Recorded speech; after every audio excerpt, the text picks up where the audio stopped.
अस्सलाम वालेकुम एवरीवन। पिछली वीडियो में मैंने कलौंजी खाने के कुछ फ़वाइद बताए थे। कलौंजी इस्तेमाल करने के तरीके हम जानेंगे इस वीडियो में। चलिए देखते हैं। नंबर 1, कलौंजी का तेल। कलौंजी का तेल मसाजेस के लिए भी यूज़ कर सकते हैं और साथ के साथ बालों के लिए। ये बालों की हेयर ग्रोथ में हेल्प करता है।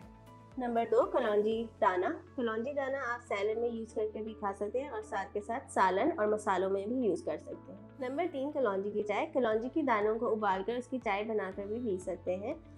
तो मज़ीद जानते हैं इसकी कुछ प्रिकॉशंस।